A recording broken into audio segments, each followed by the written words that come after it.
ஸ்ரீகாந்த், இந்த தொகுதி மறுவரையறைங்கிற வார்த்தையை தேசிய அளவில் கவனப்படுத்தியிருக்காங்களா இன்னைக்கு சென்னையில் நடந்த கூட்டத்தின் அடிப்படையில்? அனைவருக்கும் வணக்கம். நான் சொல்லணும்னு வச்சிருந்த டயலாக் அவங்க பேசிட்டாங்க முன்னாடியே. கும்மிடி பூண்டி தாண்டினா திமுக யாருக்கு தெரியாதுன்னா ஆரம்பிக்கலான் இருந்தேன். என் டயலாக் அவங்க பேசிட்டாங்க. ஆனால் இப்போ தெரிய வச்சுட்டாங்களா? ஆமா, இன்னைக்கு திமுகவோட அறியாமையே கும்மிடி பூண்டியை தாண்டி தெரிய வச்சுட்டாங்க இந்தியா முழுமைக்கும். ஏன்னு கேட்டா நடந்திருக்கிறது ஒரு நிழல் யுத்தம். அதாவது எப்பவுமே எதையாவது நம்ம எதிர்க்கிறோம் என்றால் ஒரு ஒரு ஒரு புள்ளி வேணும். எதை எதிர்க்கிறோம் அப்படின்னு நம்ம தெரியும். எதிரி யாருன்னு தெரியணும், என்ன விடயத்தை எதிர்க்கிறோம்னு தெரியணும். இன்னைக்கு தொகுதி மறுவரை என்பது 2026க்கு பிறகு நடக்க போற ஒரு மக்கள் தொகை கணக்கெடுப்பு. அதன் பிறகு அமைக்க போற டீலிமிட்டேஷன் ஒரு கமிஷன் வரணும். அதுக்கப்புறம் அந்த கமிஷன் தன்னுடைய தரவுகளை எல்லாம் செய்யணும். அது பார்லிமெண்ட்ல வைக்கணும், அமெண்ட்மெண்ட் வரணும், சட்டமாகணும். அது எல்லாம் வரும்போது பாத்தீங்கன்னா அடுத்த எலெக்ஷன் வந்துடும். 26க்கு அடுத்த எலெக்ஷன் வந்துடும். வரும்போது என்ன ஆகும்னா 29ல உங்களுக்கு அடுத்த காலகட்டமே வந்துடலாம். வரும்போது என்ன ஆகும்னா சில மாநிலங்கள்ல எல்லாம் முடிவுக்கு ரீடிங் பிட்வீன் தி லைன்ஸ் புரிஞ்சுக்கிற அளவுக்குலாம் கேளுங்க. அதனால என்ன ஆகும்னா இப்ப இன்னைக்கு தேதியில இது அமல்படுத்துறோம்னா சில மாநிலங்களுக்கு 4 ஆண்டுகள் இருக்கும், சிலருக்கு 5 ஆண்டுகள் இருக்கும், ஒரே இதை இருக்கு. அப்ப அவங்க என்ன செய்யணும், அதுக்கு அடுத்த எலெக்ஷனுக்கு தான் பிளான் பண்ணுவாங்க. சோ இன்னையில இருந்து ஒரு 10 வருஷம் கழிச்சு ஏதோ ஒண்ணு நடக்க போகுது. இருங்கம்மா, அதனால நான் 10 வருஷம் கழிச்சு நடக்க போற ஒரு விடயம் என்ன நடக்க போகுதுன்னு தெரியாது, என்ன அரசு முடிவெடுக்க போகுதுன்னு தெரியாது, மக்கள் தொகை அடிப்படை இல்லை. என்ன நடக்க போகுதுன்றது தெரியாது, என்ன முடிவெடுக்க போறீங்கன்னு தெரியாது. எது எடுத்தாலும் நாங்க பாதிக்கப்பட்டுருவோங்கிறதுல மட்டும் உங்களுக்கு நம்பிக்கை. அது எதுக்காக இந்த திசை திருப்பும் நடவடிக்கை நடக்கிறது என்றால், இங்க நடக்கிற ஊழல், இப்ப மதுபான மோசடி எப்படி டெல்லியை புரட்டி போட்டதோ அந்த மாதிரி இது ஒரு பெரிய பிரச்சனை வரும்போது அதை மடைமாற்றுவதற்காக டைவர்ஷன் பாலிடிக்ஸ். ஆமா, டைவர்ஷன் பாலிடிக்ஸ் டோட்டலா பண்றாங்க. அதனால இதுல இன்னும் பாத்தீங்கன்னா மிக முக்கியமான ஒரு கூறு என்னன்னு பாத்தீங்கன்னா, இந்த நிழல் யுத்தம் இல்லாத ஒரு இலூஷன் உருவாக்குறாங்க. ஏன்னா 26 வரைக்கும் 84 அமெண்ட்மெண்ட் படி கிடையாது.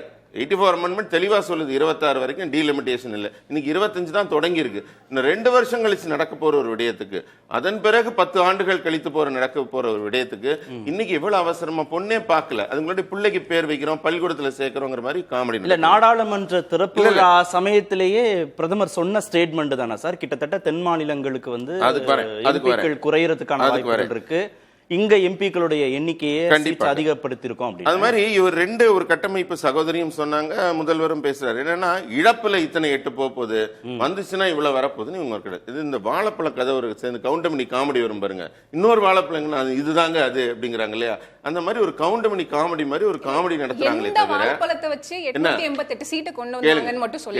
அதுக்கு நான் உங்களுக்கு புள்ளி விவரம் சொல்றேன்மா. அதுக்கு முன்னாடி நான் என்ன சொல்றேன்னா, ஒரு நிர்வாகம் என்பது, அதாவது 75ல நமக்கு நான் இப்ப இருக்கிற எம்பி சீட் 39 பேர் கொடுத்தப்ப நம்மள்ட்ட 15 மாவட்டம் இருந்தது. இன்றைக்கு 25ல நம்மள்ட்ட எவ்வளவு இருக்கு, மொத்தம் 36 மாவட்டங்கள் இருக்கு. இந்த 36 மாவட்டங்கள் ஏன் இந்த மாநில அரசு உருவாக்குது? தகுதியான நிர்வாகம், அதிக கலெக்டர் வேணும், அதிக தாசில்தார் வேணும், அதிக அதிகாரிகள் வேணும். ஒரு நிர்வாகத்தை செம்மையாக செயல்படுத்துவதற்காக இந்த மாதிரி எண்ணிக்கையை அதிகரிக்கிறாங்க. அப்படி மாவட்டங்கள் எண்ணிக்கை, கலெக்டர்கள் எண்ணிக்கை, நிர்வாகிகள் எண்ணிக்கை அதிகரிக்கப்படுது. யார் பாதிக்கப்படுறதுனால? இப்ப நீங்க 75ல நீங்க இருந்ததுல இருந்து இப்ப பாத்தீங்கன்னா, நீங்க சொன்ன ஸ்டேட்மெண்ட்டுக்கு இப்ப இங்க தமிழ்நாட்டுல மாவட்டங்கள் எண்ணிக்கை கூடுறதுனால யாரும் பாதிக்கல, கருத்தையே வாங்கல. அதனாலதான் அவங்க என்ன சொல்றாங்க, நீங்க என் கருத்தையே என்ன சொல்ல வரேங்கிறதே புரியல. சரி, நான் சொல்ல வரதே அவர் சொல்லாத யாருமே பேச முடியாது. அவர் சொல்லாததை நம்ம சொல்ல. ஆமா, நான் இன்னும் முடிக்க விடாம பதட்டப்படாதீங்க, பொறுமையா இருங்க. அதாவது நான் என்ன சொல்றேன்னா, 75ல நமக்கு இருந்த ஒரு மக்கள் தொகை 55 கோடி. இன்னைக்கு நம்ம 150 நெருங்கி கொண்டு இருக்கிறோம். அப்படின்னா 3 மடங்கு மக்கள் தொகை பெருகிவிட்டது. அப்ப அதுக்கான ஒரு டீலிமிட்டேஷன் வரும்போது இன்னொரு 25 ஆண்டு தள்ளி போட்டீங்கன்னா 250 கடப்போம். அப்ப நீங்க யோசிச்சு பாருங்க, 6 மடங்கு 5 மடங்கு மக்கள் தொகை கடந்த பிறகு ஒன்னும் செய்யாம இருக்கிறதுக்கு எதுக்குங்க அரசாங்கம்? எதுக்கு அரசாங்கம் ஏதாவது செய்யணும்ல? இந்த கருத்துல சொல்ல முடியும். 1971ஆம் ஆண்டு மக்கள் தொகை கணக்கெடுப்புல பண்ணுங்கன்றாங்களா, அது சரியானது இல்லையா? புரியல. 1971ஆம் ஆண்டு மக்கள் தொகை அடிப்படையில நீங்க பண்ணுங்க டீலிமிட்டேஷன். அப்ப மாறவே மாறதே உங்களுக்கு அதே 543 தான் வச்சிருக்கீங்க. 25 வருஷத்துக்கு இன்னும் அப்படியே வச்சுக்கோங்கன்றீங்க. அதாவது உங்களுக்கு மக்கள் தொகை 300 கோடி ஆனாலும் இதே ஆள் இருக்கணும், எப்படிங்க மேனேஜ் பண்ணுவாங்க? இன்னைக்கு கோவால 6 கோடி பேருக்கு ஒரு எம்பி இருக்காங்க. எங்க போவாங்க? அதாவது 50 லட்சம் பேருக்கும் ஒரு எம்பி இருக்கிறாங்க. இதெல்லாம் சரி பண்ணணும். இன்னும் சொல்ல போனா தமிழ்நாடு பர்சன்டேஜ்ல பாத்தீங்கன்னா நீங்க பீகாருக்கு எடுத்துக்கோங்க. இன்னும் சொல்ல போனா நமக்கு இருக்கிறவங்களோட அவங்களுக்கு கம்மியா இருக்கு. மக்கள் தொகை அதிகமாக இருக்கிறார்கள், அவர்களுக்கு குறைவாக இருக்கிறது. நிறைய பேர் 14.5 கோடி இருக்காங்க, அவங்களுக்கு எவ்வளவு 40 எம்பி தான் இருக்காங்க. அப்ப அங்கேயே ஒரு டிஸ்பாரிட்டி இருக்கு. அங்கேயே ஒரு டிஸ்பாரிட்டி. அவங்களுடைய நியாயமான கவலை, அதாவது ஏற்கனவே அவங்களுக்கு குறைவா இருக்கு. தமிழ்நாடு அந்த கேள்வி நானும் யாழினிட்ட கேட்டேன். அதுல அவங்க ஏற்கனவே பேசின விவாதங்களை வஞ்சிக்கப்பட்ட மாநிலங்களுக்கு ஒரு நியாயம் வேண்டாம். எல்லாத்துக்கும் மேல என்னுடைய முக்கியமான கருத்தை நான் பதிவு செய்யறேன். திமுகவும் காங்கிரசும் கூட்டணி ஆட்சியில் இருந்தப்ப ஏமா ஒரு கேள்விக்கு நீங்க நெறியாளராக ஒரே ஒரு நொடி முடிச்சிருங்க. நீங்க திமுகவும் காங்கிரசும் இங்கே மத்தியில் ஆட்சி நடத்திய போது அவங்க உருவாக்கின பாலிசி தான் இது மக்கள் தொகை அடிப்படை என்பது. இன்னும் சொல்ல போனா மாநிலங்களுக்கு நிதி பகிர்வையும் கூட மக்கள் தொகை அடிப்படையில தான் கொடுத்தார்கள். அப்படி இருக்கும்போது கான்ஸ்டிடியூஷன் அப்படிதான் இருக்கு. இப்ப அதை மாற்ற போறோம், மாறணும். மக்கள் தொகை அடிப்படையில் மட்டுமல்ல, மாறுமா மாத்திருவீங்களா அப்படின்னு கேட்டாங்கன்னா மாறுவோம், கண்டிப்பாக மாறுவோம். இல்ல ரெண்டு கவலை இருக்கு சார். ஆதாரம் தரேன் உங்களுக்கு. இன்னைக்கு நிதி பகிர்வு எப்படி நடந்தது? நிதி ஆயோக் வரதுக்கு முன்னாடி மக்கள் தொகை அடிப்படையில் தான் நடந்தது. இன்றைக்கு மக்கள் தொகையும் 8 கூறுகளில் ஒரு கூறாக இருக்கிறது. அதனால இது மாதிரி ஒரு புதிய இது உருவாக்கி அதை பாராளுமன்றத்தை வச்சு பேசுவோம். இப்ப சகோதரி என்ன சொல்றாங்க? இதே 540 அதாவது வேலை பார்க்கறதெல்லாம் எம்எல்ஏவும் அங்க இருக்கிற உள்ளாட்சி அதிகாரிகளும் தான் பாக்குறாங்க. எம்பிக்களுக்கு வேலை என்ன? அது திமுக எம்பிக்களுக்கு வேலை இல்ல. அவங்க வெறும் வடை பஜ்ஜி தான் சாப்பிட போறாங்க. பாராளுமன்றத்துல திமுக எம்பிக்கள் குரட்டை விடுவதற்கு வடை பஜ்ஜி சாப்பிடறதுக்கு போறாங்கன்னு அவங்க நினைக்கிறாங்க. நான் சொல்லல. சரி, எம்பிக்களுக்கு எவ்வளவு வேலை இருக்குன்னு எங்களுக்கு தெரியும். ஆனா அவங்க என்ன ஆக்கப்பூர்வமா சொல்றாங்க? அவங்க எம்பிக்களுக்கு வேலை கிடையாது. என் கருத்து கிடையாது. என் கருத்து கிடையாது. உள்ளாட்சி அதிகாரிகள் தான் வேலை பார்க்கணும்.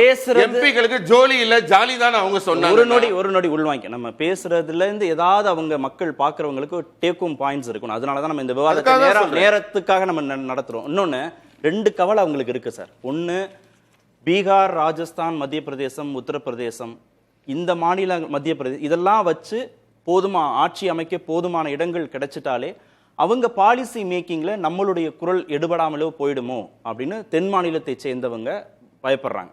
அது ஒண்ணு. இன்னொன்னு, எங்களுக்கான எந்த குரலையும் நாடாளுமன்றத்தில் ஒழிக்க முடியாது. மாநில உரிமைக்கான குரலையே எங்களால ஒழிக்க முடியாம போயிடும் எங்களுக்கு எம்பிக்கள் குறைச்சிருந்தா. அதுக்கு என்ன உதாரணம் சொல்றாங்கன்னா, இப்போ உத்தரப்பிரதேசத்துல ஒரு பிரச்சனைனா அதை உடனே அட்ரஸ் பண்றாங்க. மணிப்பூர்ல எம்பிக்கள் எண்ணிக்கை குறைவு, ஒரு எம்பி தான் அப்படின்றதுனால அந்த மாநிலத்துக்கான பிரச்சனையை அட்ரஸ் பண்றது இல்லைன்றாங்களே. இப்படி கன்ஸ்ட்ரக்டிவா நம்ம இதை பேசலாம். இப்ப இந்த பயம், இவங்களோட பயம்ல ஏதாவது நியாயம் இருக்கா? இல்ல அதை நாம நியாயமற்ற கூட நியாயம் கிடையாது இல்ல பயத்துக்கு. ஏன்னு கேட்டா இதுவே ஒரு ஒரு நாடகம் சார். இன்னைக்கு நடந்தது ஒரு அழகான நாடகம். 2-3 பேருக்கு இங்கிலீஷ்ல பேசுறதுக்கு ஒரு ட்ரைனிங் இந்த மாதிரி தான் இருக்கு. ஏன்னு கேட்டா இன்னைக்கு பாருங்க தமிழ்நாட்டுக்கு என்னென்ன பிரச்சனை இருக்கு. காவிரி நதிநீர் பங்கீடு பேசினாங்களா? மேகதாது அணை பேசுறாங்களா? முல்லை பெரியாறு அதை பத்தி பேசுறாங்களா? எதை பத்தி பேசுறாங்க? கேரளால இருந்து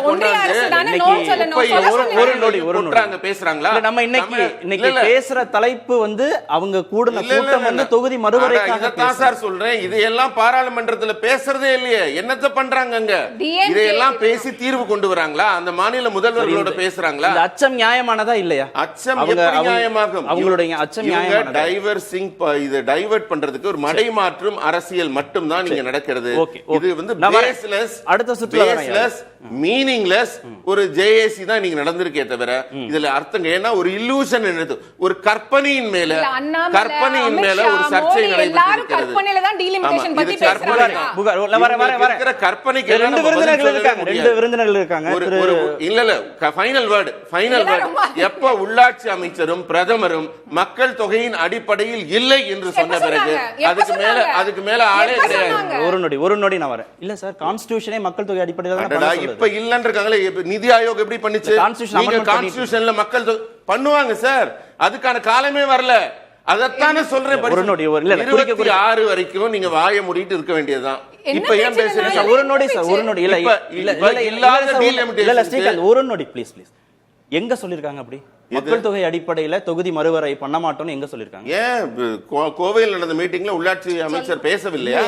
மக்கள் மத்தியில் சொல்லவில்லையா? சொல்லவே இல்லையே. சொன்னாரே. இல்ல சார், நான் என்ன சொன்னாரு நான் சொல்றேன். சொல்லு. தமிழ்நாட்டுக்கான எண்ணிக்கையில எந்த பாதிப்பும் வராதுன்னு சொன்னாரு. கண்டிப்பாக. ஒரு நொடி சார், ஒரு நாட்டுடைய உள்துறை அமைச்சர் அரசியலமைப்பு சட்டத்துக்கு எதிராக எப்படி பேசுவார்னு நினைக்கிறீங்க?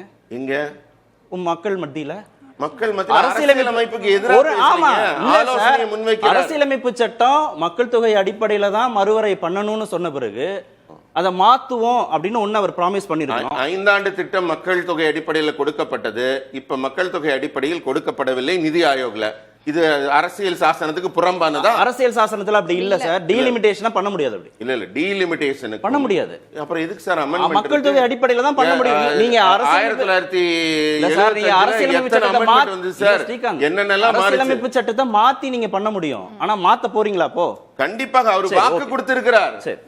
அவர் சொல்றார் மக்கள் தொகையின் அடிப்படையில் அமைச்சர் சொல்லாததை நம்ம சொல்லக்கூடாது சார். அப்படியே கமிஷன்லயும் மக்கள் தொகைக்கு 45% வெயிட்டேஜ் மக்கள் தொகைக்கு தான் அதிகமான வெயிட்டேஜ் தப்பான ஒரு தரவு சொன்னாங்க. சட்டத்துல அப்படி